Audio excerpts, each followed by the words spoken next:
மும்பையில் நடந்த இந்த சம்பவம் ஒரு குடும்ப விருந்தை திடீரென துயரமாக மாற்றியுள்ளது. சிகிச்சை அளித்தும் காப்பாற்ற முடியாத இந்த சம்பவம் போலீஸ் விசாரணையை தீவிரப்படுத்தியுள்ளது.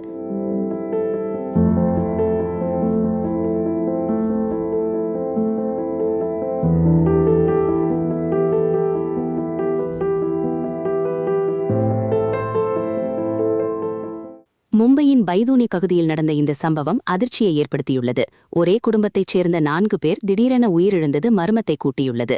அப்துல்லா டோகாடியா, அவரது மனைவி நஸ்ரீன் மற்றும் அவர்களின் 2 மகள்கள் ஆயிஷா, ஜைனப் ஆகியோர் சனிக்கிழமை இரவு உறவினர்களை வீட்டுக்கு அழைத்து விருந்து வைத்தனர். அனைவரும் சேர்ந்து பிரியாணி சாப்பிட்டு மகிழ்ந்தனர். உறவினர்கள் இரவு 10:30 மணிக்கு வீட்டை விட்டு சென்றனர். ஆனால் அதற்கு பிறகு நடந்தது ஒரு பயங்கரமான திருப்பமாக மாறியது. அதிகாலை 1 மணியளவில் குடும்பத்தினர் மீண்டும் தர்பூசணி பழம் சாப்பிட்டதாக தகவல். சில மணி நேரங்களிலேயே காலை 5 முதல் 6 மணிக்குள் 4வருக்கும் திடீரென வாந்தி, வயிற்றுப்போக்கு போன்ற அறிகுறிகள் தோன்றின. உடல்நிலை வேகமாக மோசமடைந்து சோர்வும் மூச்சு திணறலும் அதிகரித்தது.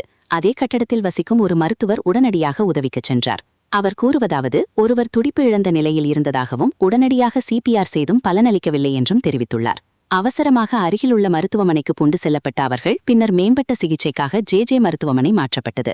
ஆனால் மருத்துவர்களின் அனைத்து முயற்சிகளையும் மீறி 4வரும் உயிரிழந்தனர். இந்த திடீர் மரணம் பல கேள்விகளை எழுப்பியுள்ளது. உணவு விஷப்புகை காரணமா அல்லது வேறு ஏதேனும் விஷயம் உள்ளதா என்பது தற்போது விசாரணையில் உள்ளது. JJ மார்க் காவல் நிலைய போலீசார் சந்தேக மரணம் தொடர்பாக பதிவு செய்து விசாரணையை தீவிரப்படுத்தியுள்ளனர். உணவு மாதிரிகள் மற்றும் உடல் உறுப்பு மாதிரிகள் பறிமுதல் செய்து நுண்ணறிவு ஆய்வுக்காக அனுப்பப்பட்டுள்ளன. ஆரம்ப கட்டத்தில் உணவு விஷப்புகை என்ற சந்தேகம் இருந்தாலும் இறுதி காரணம் ஃபாரன்சிக் அறிக்கைக்கு பிறகே உறுதியாகும் என அதிகாரிகள் தெரிவித்தனர். இந்த சம்பவம் பரபரப்பை ஏற்படுத்தியுள்ளது.